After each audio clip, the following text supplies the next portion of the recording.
Now question number 8 देखते हैं हम क्या दे रखा है। एवेल्युएट इंटीग्रेशन ऑफ ई की power x into log x plus 1/x dx। आपको एक इंटीग्रेंड दे रखा है, let I is equal to, यहां पर आपको दे रखा है ई की power x into log x plus 1/x dx। अब हम e की पावर x को दोनों के साथ मल्टीप्लाई कर लेते हैं, तो यहाँ पे आ जाएगा e की power x into log x D x plus e की power x into 1/x dx। आप यहाँ पर ध्यान से देखें तो इस टर्म का डिफरेंशिएशन ये दे रखा है, और जब इस तरीके से आपको टर्म दे रखी हो कि साथ में प्लस में फंक्शन का डिफरेंशिएशन दे रखा हो, तो आप केवल पहले वाले पार्ट को सॉल्व कर लेंगे। तो according to the rule of ILATE, यहां पर जो एक्सपोनेंशियल फंक्शन है वो लास्ट में आता है, तो ये second function, L logarithm function ये फर्स्ट फंक्शन हो जाएगा। इंटीग्रेटिंग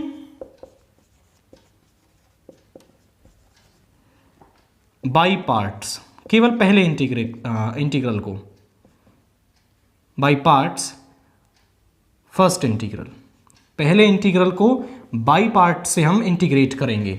तो फर्स्ट फंक्शन सेम, सेकंड का इंटीग्रेशन माइनस, अब फर्स्ट वाले का डिफरेंशिएशन, सेकंड का इंटीग्रेशन, एंड टोटल जो यहां से टर्म मिलेगी उसका भी इंटीग्रेशन, और प्लस में ये टर्म है ही आपकी e की power x into log x dx। अब जरा देखिए, लॉग x e की पावर x का e की पावर x हो जाएगा माइनस e की पावर x का इंटीग्रेशन e की पावर x, log x का differentiation 1/x dx plus e की power x log x dx। Same term है, एक प्लस की एक माइनस की आपस में कैंसिल हो जाएंगे, तो यहां पे आ जाएगा log x डॉट e की power x plus c।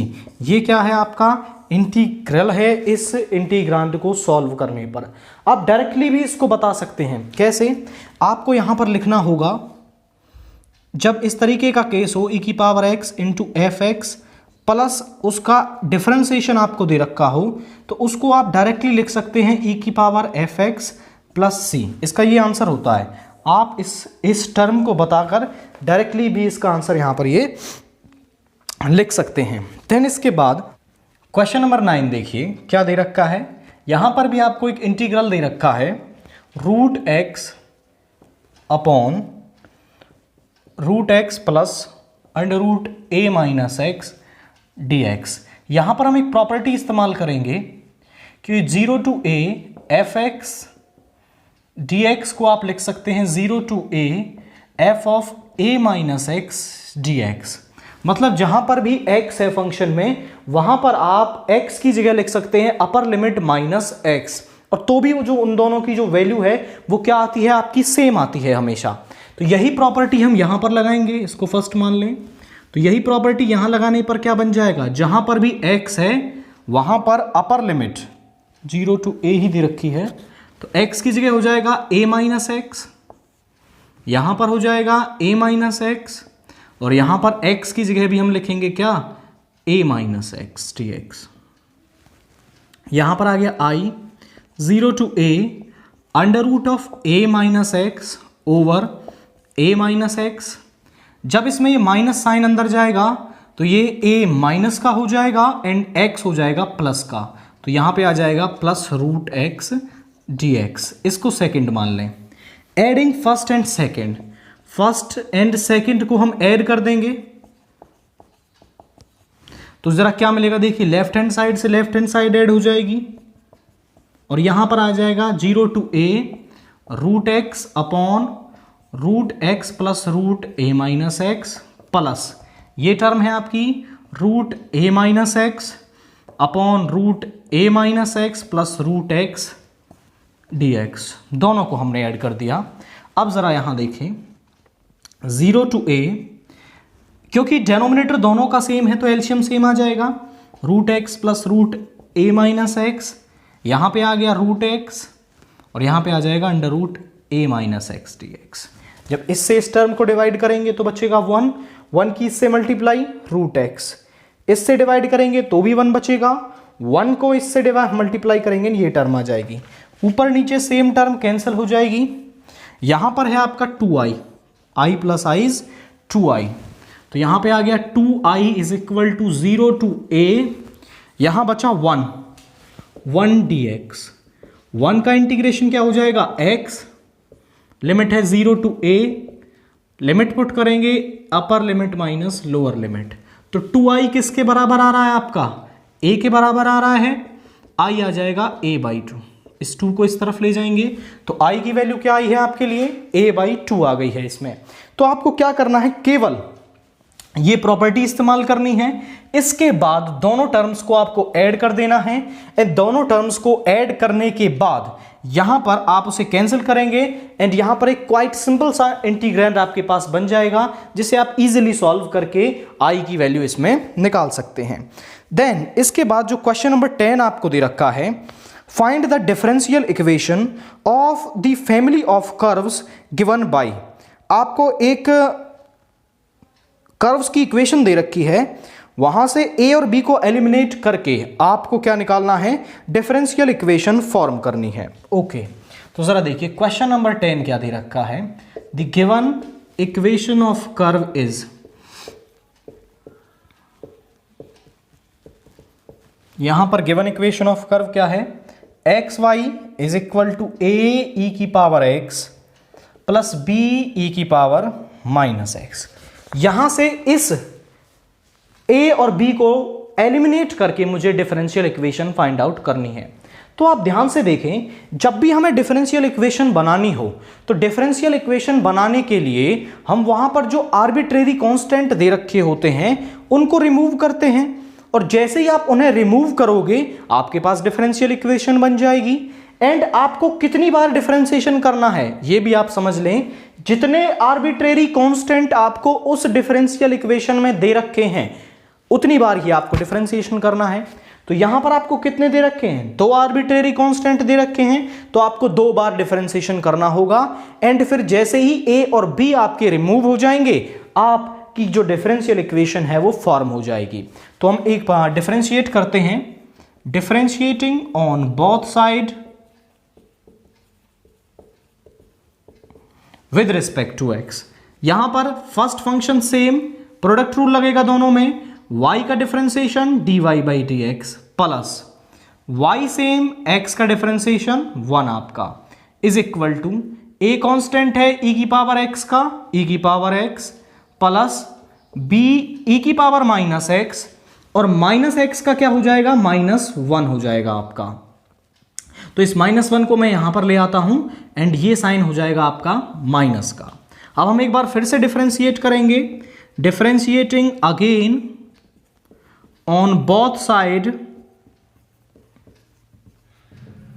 With respect to x। तो दोनों तरफ हम फिर से डिफरेंशिएट करेंगे विद रिस्पेक्ट टू x आपका। तो यहां पर देखिए इन दोनों में फिर से प्रोडक्ट रूल लगेगा, x सेम, इसका डिफरेंशिएशन क्या हो जाएगा, ये हो जाएगा d2y over dx square plus, अब dy by d x same, x का डिफरेंशिएशन 1 प्लस y का differentiation dy by d x is equal to a same, e की पावर x का डिफरेंशिएशन e की पावर x, और यहां पर minus b e की पावर माइनस x, और माइनस x का डिफरेंशिएशन होगा -1 जो इसको क्या बना देगा, प्लस बना देगा। इसको आप फर्स्ट नाम दें। अब इस टर्म को देखो और इस टर्म को देखो, दोनों सेम हैं, इस पूरी टर्म की जगह मैं एक्स वाई लिख सकता हूं।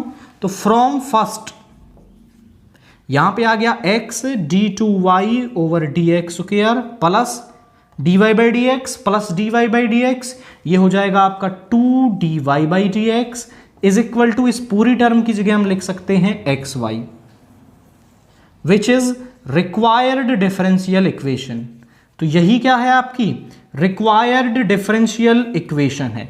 तो आपको केवल आर्बिट्रेरी कांस्टेंट्स को रिमूव करना है वहां से, और जैसे ही आप आर्बिट्रेरी कांस्टेंट्स को रिमूव कर लेंगे आपके पास जो इक्वेशन मिलेगी वही क्या होगी, आपकी रिक्वायर्ड डिफरेंशियल इक्वेशन किसी भी क्वेश्चन के लिए होगी। बस आपको यह याद रखना है कि जितने आर्बिट्रेरी कांस्टेंट आपको उस क्वेश्चन में, उस कर्व में दे रखे हैं, उतनी बार ही आपको डिफरेंशिएशन उस कर्व का करना है एंड आपको रिक्वायर्ड डिफरेंशियल इक्वेशन मिल जाएगी।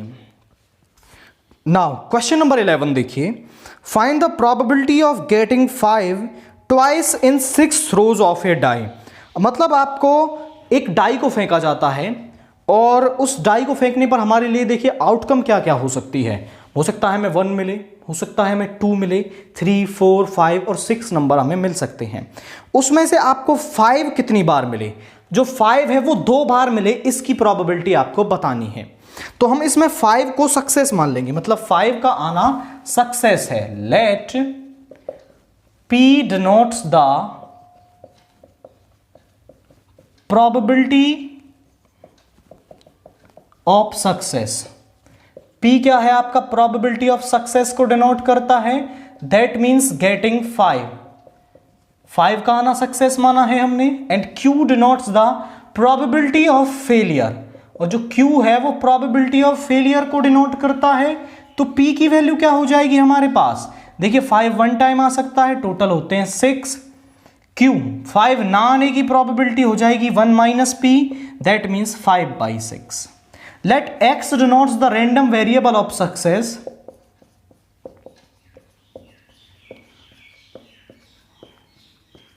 जो X है वो रैंडम वेरिएबल ऑफ सक्सेस को डिनोट करता है। तो हमें निकालना है Px इज इक्वल टू 2।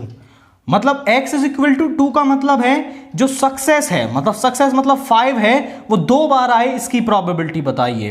तो देखिए n ट्रायल हो रहे हो, उसमें r सक्सेस के लिए Px is equal to r का फॉर्मूला होता है NCR, P की पावर r और Q की पावर n माइनस r। तो यहां पर हमारे पास ट्रायल्स कितने हो रहे हैं, आपके पास जो n की वैल्यू है, find the probability of getting 5 twice in 6 throws of A dice. मतलब 6 बार फेंका जाता है, उसमें से 2 बार 5 मिले, मतलब 6C2, R की वैल्यू 2 है, P की वैल्यू 1/6 की पावर 2 एंड 5/6 की पावर 4 आपका। तो इसको सॉल्व करें। 6C2, देखिए ऊपर 6 है नीचे 2 है, मतलब 6 को आपको जब तक लिखना है 2 बार, 6 × 5, नीचे 2 को एक्सपेंड कर देंगे। ये एक शॉर्ट तरीका है इस तरीके से इक्वेशंस को सॉल्व करने का। आप ट्रेडिशनल मेथड NCR को भी सॉल्व कर सकते हैं, n factorial upon r factorial into n minus r factorial. ऐसे भी सॉल्व कर लोगे तो भी यही टर्म आपको मिलेगी। यहां पर 1/6 है, 1/36 हो जाएगा एंड 5/6 की पावर 4। अब जो टर्म कैंसिल हो रही है उसको कैंसिल कर लेते हैं। ये हो गया आपका 6 से 6 टाइम्स, तो यहां आ गया 5/12 इंटू 5/6 की पावर 4। तो Px इज इक्वल टू 2 की वैल्यू क्या आ रही है आपके पास, वो आ रही है 5/12, 5/6 की पावर 4। ज्यादा सॉल्व करने की जरूरत नहीं है आपको, यहीं छोड़ देंगे एंड आपका आंसर ठीक हो जाएगा यहीं पर। तो इसके साथ हमने सेक्शन बी को फिनिश कर लिया है।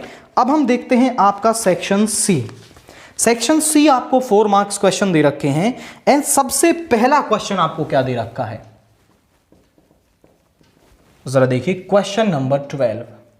यहां पर दे रखा है tan inverse 1 - x over 1 + x is equal to half of tan inverse x।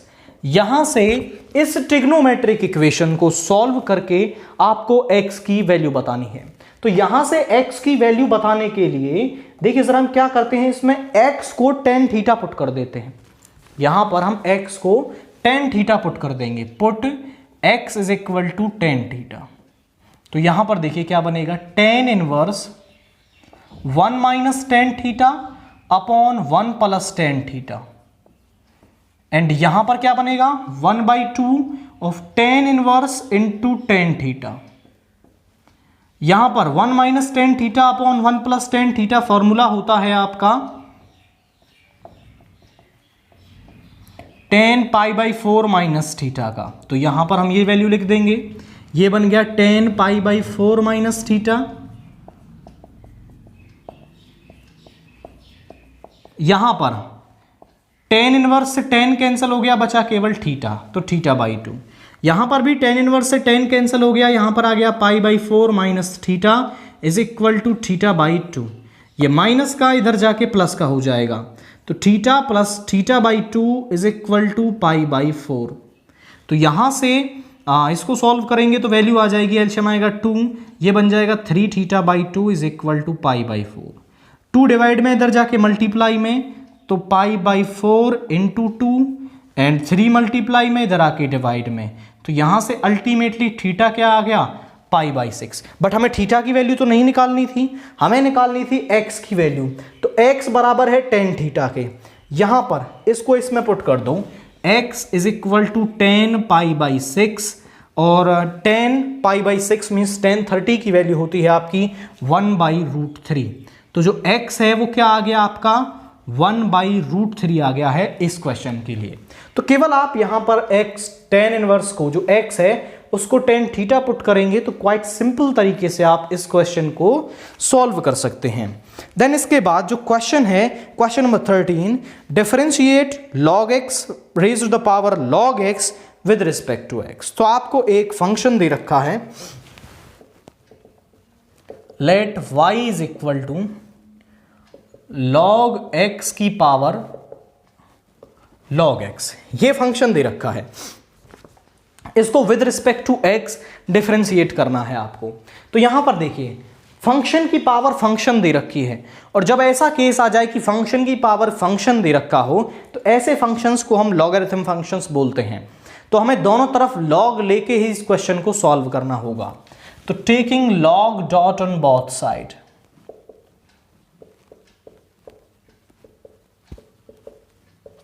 यहां पे हो जाएगा log y is equal to log of log x की पावर log x।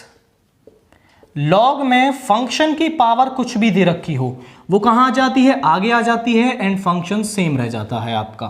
तो इस फंक्शन की पावर log x दे रखी है, वो आगे आ जाएगी, एंड यहां पर बच जाएगा log of log x। Quite carefully question को करना है क्योंकि काफी सारे log इस क्वेश्चन में दिखाई दे रहे हैं आपके। तो देखिए ये एक फंक्शन है और ये एक फंक्शन है, दोनों को डिफरेंशिएट करेंगे, differentiating on both side with respect to x।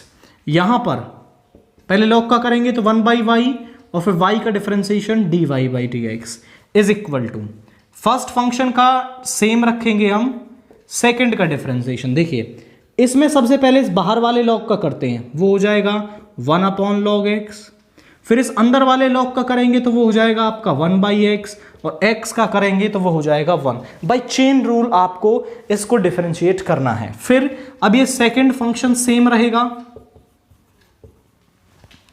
इसका डिफरेंशिएशन log x का होता है 1/x। जरा देखिए 1/y dy/dx is equal to, log x से log x कैंसिल हो गया, यहां से हम 1/x कॉमन ले सकते हैं दोनों में से, यहां बचेगा 1 और यहां पर बचेगा log of log x।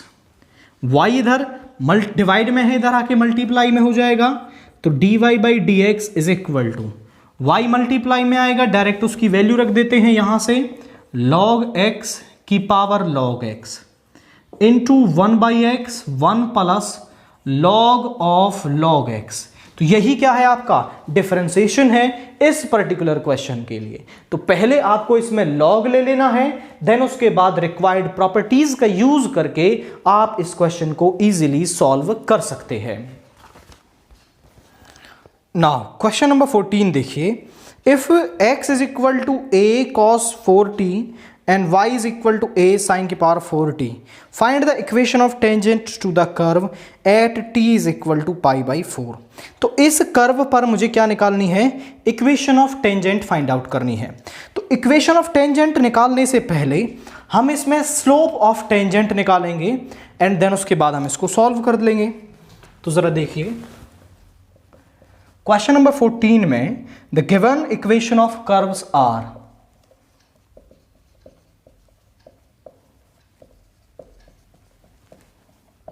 Equation of curves आपको क्या दे रखी हैं, वो दे रखी है x is equal to a cos की power 4t and y is equal to a sine की पावर 4t। यहां से at t is equal to pi by 4 हमें सॉल्व करना है।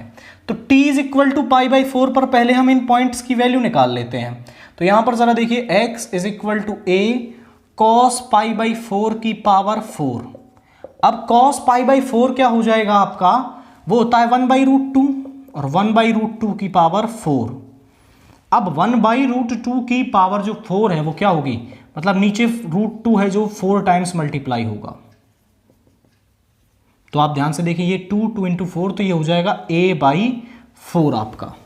देन उसके बाद y की वैल्यू निकालेंगे तो a साइन पाई बाई 4 की पावर 4। साइन पाई बाई 4 की भी वैल्यू होती है 1/√2, उसकी भी पावर 4, तो ये बन जाएगा a/4। तो पॉइंट की वैल्यू तो हमने निकाल ली। अब यहां से हमें केवल स्लोप ऑफ टेंजेंट और फाइंड आउट करना है। अब स्लोप ऑफ टेंजेंट क्या होता है कि dy/dx को ही हम क्या कहते हैं, स्लोप ऑफ टेंजेंट कहते हैं आपका। तो यहां पर इसको फर्स्ट माने, इसको सेकंड माने, differentiating first and second on both side with respect to t। यहां पर क्या आ गया आपका dx/dt is equal to a। पहले पावर का करेंगे तो पावर आगे आएगी, पावर में से कम हो गया, और cos t का क्या कर देंगे तो वो हो जाएगा माइनस का sin t। तो dx/dt अल्टीमेटली क्या मिल गया हमें, -4a cos cube t into sine t। अब y वाले को करते हैं तो dy/dt इज इक्वल टू, पहले पावर का करेंगे तो पावर आगे आएगी, यहां हो गया साइन क्यूब t, और साइन का करेंगे तो वो हो जाएगा cos t आपका। इसको नाम दे देते हैं थर्ड एंड इसको fourth, dividing fourth by third. तो जो फोर्थ है आपका उसको थर्ड से हम डिवाइड कर देंगे। यहां पे हो गया आपका dy/dt upon dx/dt is equal to, तो 4a sine cube t into cos t upon, यहां पर dx/dt है -4a cos cube t into sine t। यहां देखिए cos t से एक पावर कैंसिल हो जाएगी, यहां पर भी एक पावर कैंसिल हो जाएगी, 4a से 4a, dt से dt कैंसिल हो गया, ये मिल गया dy/dx इज इक्वल टू, यहां पर आ गया minus sine square t upon cos square t, means minus का टेन स्क्वायर t। ध्यान से देखिए माइनस का टेन स्क्वायर t है आपका। अब ये है स्लोप ऑफ टेंजेंट और मुझे वैल्यू निकालनी है इसकी π/4 पर। तो dy/dx at t is equal to π/4, ये हो जाएगा -10 π/4 का स्क्वायर। यहां पर 10 π/4 होता है 1, और 1 का स्क्वायर भी क्या हो जाएगा आपका 1 रहेगा, तो यहां पर आ गया -1 आपका। देन इसके बाद यहां पर इक्वेशन ऑफ, ये टेंजेंट निकलवा रहा है, equation of tangent passing through, देखिए पॉइंट क्या है आपका a/4, a/4 and having slope of tangent,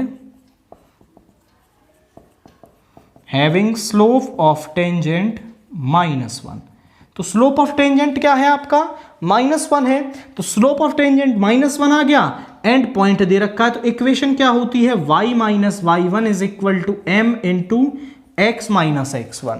y1 x1 वो पॉइंट है जिससे वो जो इक्वेशन है, वो जो टेंजेंट है वो पास हो रही है, एंड m क्या है, उस एक टेंजेंट का क्या होता है, ये स्लोप होता है। तो दोनों ही चीजें हमारे पास हैं, y की वैल्यू है y-a/4, ये है -1 x-a/4, माइनस साइन को अंदर ले जाएंगे तो ये हो जाएगा आपका a/4 -x, इसको इस तरफ ले आएंगे एंड इसको इस तरफ ले जाते हैं, तो यहां पे हो जाएगा x + y is equal to a/4 + a/4, तो ये हो जाएगा 2a/4 मीन्स a/2। अब यहां पर देखिए क्या बन गया, x + y is equal to a/2, 2 divide में है, इधर आके मल्टीप्लाई में हो जाएगा 2x + 2y ये a प्लस का ये माइनस का हो जाएगा is equal to 0, which is required equation of tangent, which is required equation of tangent. तो इस तरीके से हमें क्या करना है, इक्वेशन ऑफ टेंजेंट निकालनी है। सेम ऐसे ही क्वेश्चन के लिए वो इक्वेशन ऑफ नॉर्मल आपसे पूछ सकता है। तो पॉइंट तो आपको ऐसे ही निकाल लेना है, बस स्लोप यहां पर जो स्लोप है उसकी जगह आपको स्लोप ऑफ नॉर्मल पुट करना है। एंड स्लोप ऑफ नॉर्मल आप निकाल सकते हैं, जो स्लोप ऑफ नॉर्मल है वो होता है -1 अपॉन स्लोप ऑफ टेंजेंट। तो स्लोप ऑफ टेंजेंट का नेगेटिव रेसिप्रोकल करके आपको क्या मिल जाएगा, स्लोप ऑफ नॉर्मल, उसको यहां पुट करके आपके पास इक्वेशन ऑफ नॉर्मल मिल जाएगी इस क्वेश्चन के लिए। देन इसके बाद जो क्वेश्चन नंबर 15 आपको है वो क्या दे रखा है, find the area of the triangle with vertices 1 1 2 2 3 5 and C1 5 5। तो जरा देखिए, एक ट्रायंगल आपको दे रखा है, फिगर से समझे, जिसके वर्टिसेस क्या हैं A B C, और उसके वर्टिसेस के जो कोऑर्डिनेट्स हैं वो आपको इस तरीके से दे रखे हैं। C दे रखा है 1 5 5, ये इसके वर्टिसेस के कोऑर्डिनेट्स दे रखे हैं।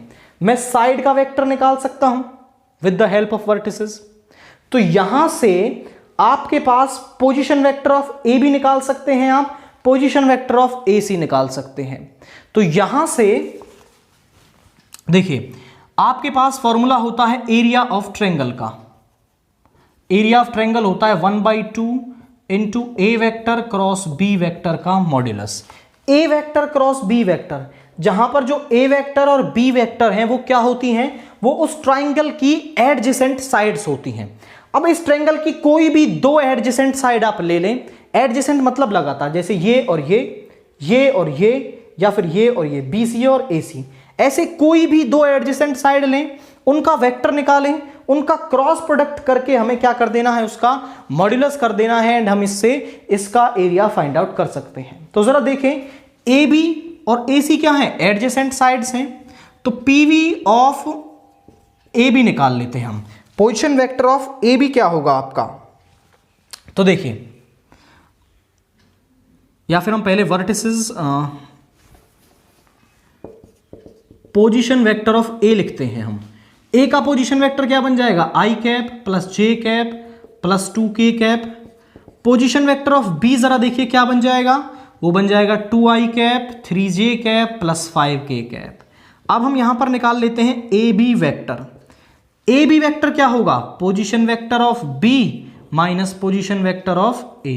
ध्यान से समझे, ए के वर्टिसेस दे रखे थे तो हमने पोजीशन वेक्टर ऑफ ए लिख लिया, बी के वर्टिसेस दे रखे थे तो हमने पोजीशन वेक्टर ऑफ बी लिख लिया यहां पर।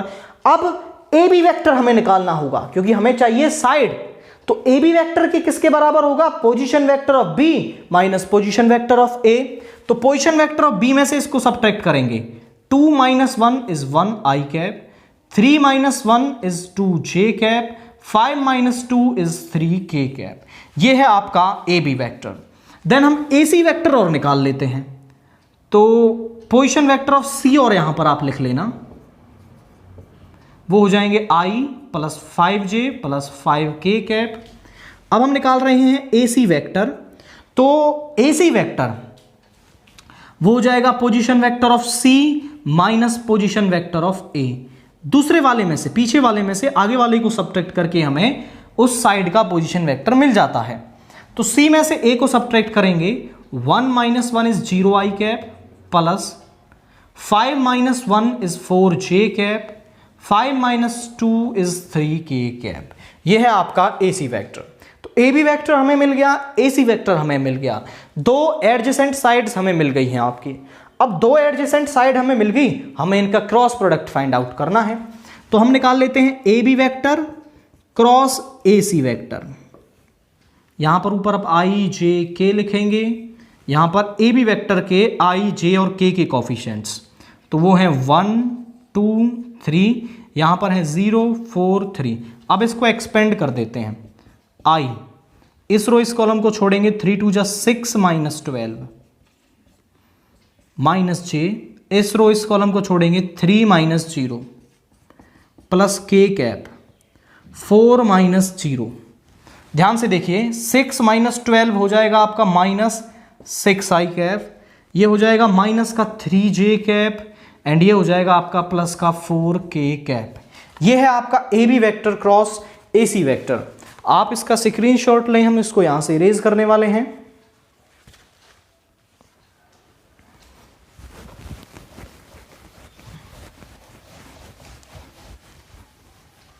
अब जरा देखिए, हमें A B vector cross A C vector मिल गया।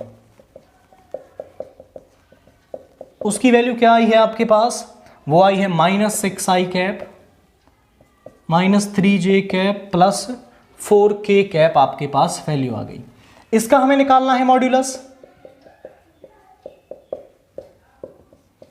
तो वो हो जाएगा माइनस 6 का स्क्वायर 36, 3 का स्क्वायर 9 एंड 4 का स्क्वायर 16 आपका। तो इसको जब हम ऐड करेंगे तो ये हो जाएगा 25, 36 प्लस 25 61।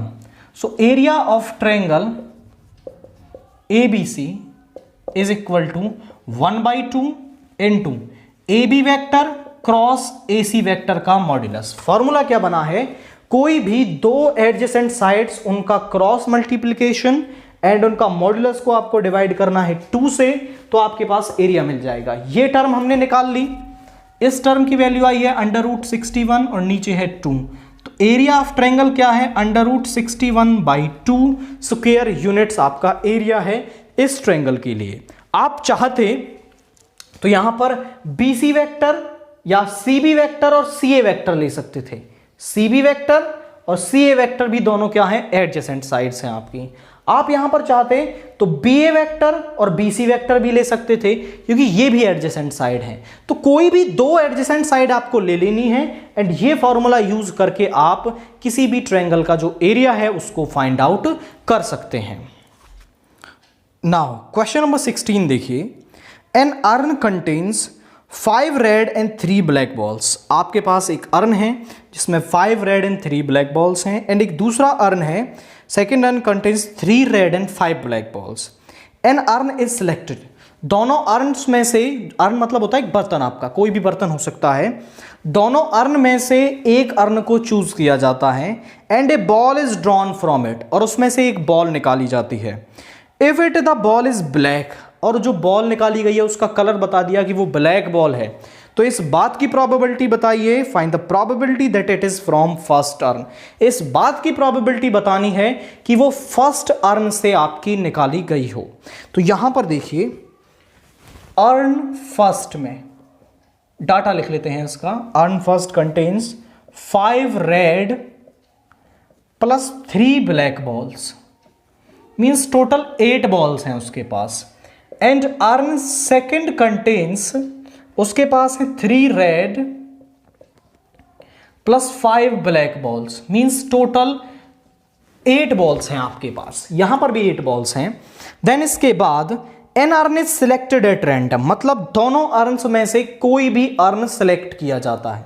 तो हम मान लेते हैं, let E1 denotes the event of selecting first urn, कि पहला अर्न सिलेक्ट हो, इस इवेंट को हमने E1 नाम दिया है।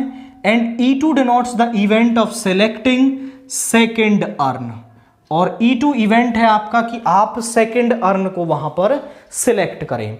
देन इसके बाद हम यहां पर मान लेते हैं, let A denotes the event,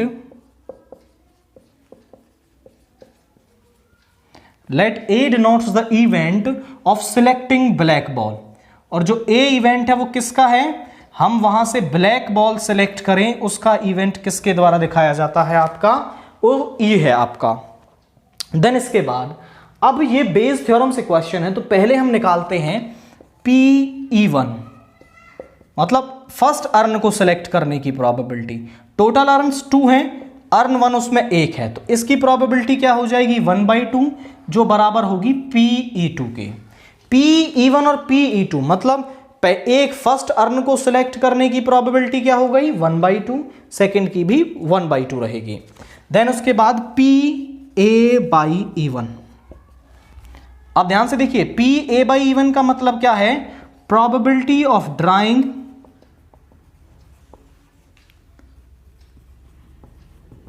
इसी तरीके से आपको एग्जाम में लाइंस लिख के आनी है। PA/E1 का मतलब बताना है उन्हें पहले, probability of drawing A black ball when first earn is selected. जब फर्स्ट अर्न को सिलेक्ट किया जाए तो वहां से ब्लैक बॉल आने की प्रोबेबिलिटी। देखिए इसका मतलब है इवन इवेंट हो चुका है, और इवन इवेंट क्या है, फर्स्ट अर्न को सिलेक्ट करना। अब देखिए निकाल लेते हैं PA/E2, probability of drawing A black ball when a second earn is selected. PA/E2 का मतलब है कि यहां से ब्लैक बॉल आने की प्रोबेबिलिटी जब सेकंड अर्न को सिलेक्ट किया गया हो। आपको एग्जाम में ऐसे डॉट डॉट डॉट नहीं बना के आने हैं, आपको पूरी लाइन लिख के आनी है।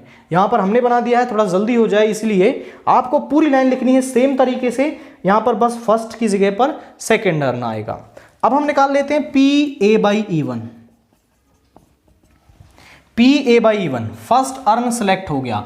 अब फर्स्ट अर्न में से ब्लैक बॉल आने की प्रोबेबिलिटी, ब्लैक बॉल कितनी है यहां पर 3, टोटल बॉल है 8। देन उसके बाद PA/E2 को हम फाइंड आउट करें। अर्न 2 सेलेक्ट हो गया, उसको हटा दो। यहां पर total balls 8 and black balls है यहां पर 5। ध्यान से देखिए, PA/E1 एंड PA/E2 हमने निकाल लिया, बट हमें तो निकालना था कि जो ब्लैक बॉल है वो निकल चुकी है एंड बॉल फर्स्ट अर्न से सिलेक्ट हुई हो। मतलब हमें निकालना है PE1/A। ध्यान से देखिएगा, A इवेंट पहले हो चुका है तो इवन इवेंट हो इस बात की प्रोबेबिलिटी, और A इवेंट क्या है आपका, ब्लैक बॉल सिलेक्ट करना। ब्लैक बॉल पहले निकाली जा चुकी है, वो फर्स्ट अर्न से निकाली गई हो इस बात की प्रोबेबिलिटी। इसको स्टेटमेंट के रूप में कैसे लिखेंगे, प्रोबेबिलिटी, या फिर आप ऐसे लिखिए इसमें, black ball has been selected and it is drawn from the first urn. It is drawn from the first urn. मतलब ब्लैक बॉल निकल चुकी है आपकी, वो फर्स्ट अर्न से निकली हो, यह डिनोट किया जाता है PE1/A से आपका, बाय बेस थ्योरम। अब बेस थ्योरम से PE1/A किसके बराबर होगा आपका, वो देखिए। PE1/A का फॉर्मूला होता है, E1 आ रहा है तो इसको ऊपर लिखेंगे PE1 into PA/E1 upon PE1 into PA/E1 plus PE2 into PA/A2 आपका। ये होता है बेस थ्योरम से इसका फॉर्मूला आपका। तो ये आपको लर्न रखना होगा, बस ये याद रखना है। जैसे यहां पर E2 होता तो ये E2 वाली टर्म ऊपर आती और बाकी टर्म्स नीचे आती हैं आपकी। तो जिसके लिए निकालना है वो ऊपर आएगी, बाकी सभी का मल्टीप्लिकेशन और प्लस एडिशन आपका नीचे आ जाता है। सभी की वैल्यूज हमारे पास हैं। PE1 की वैल्यू है हमारे पास 1/2, PA/E1 की वैल्यू है हमारे पास 3/8 एंड सेम यही टर्म यहां पर भी है 1/2 इंटू 3/8 प्लस PE2 की वैल्यू भी 1/2 और यह है 5/8, 1/2 इंटू 5/8। ऊपर हो गया 3/16, नीचे हो गया 3/16 प्लस 5/16। यहां पर है 3/16, नीचे एलसीएम ले लेंगे 16, तो 3 प्लस 5, 16 से 16 कैंसिल हो गया, यहां पर आ गया 3/8। तो PE1/A किसके बराबर है आपका, वो है 3/8 के बराबर। मतलब ब्लैक बॉल निकल चुकी है एंड वो फर्स्ट अर्न से निकली हो, इसकी प्रोबेबिलिटी हमने बेस थ्योरम की मदद से फाइंड आउट की है एंड हमने इस तरीके से क्वेश्चन में प्रोसीड किया है। आपको खास ध्यान रखना है कि ये जो लैंग्वेज मैंने आपकी यहां पर लिखी है, सेम तरीके से आप लैंग्वेज लिखेंगे तो कोई भी एग्जामिनर आपके नंबर नहीं काट सकता है, क्योंकि यही एक्चुअल मेथड है बेस थ्योरम से क्वेश्चन को सॉल्व करने का।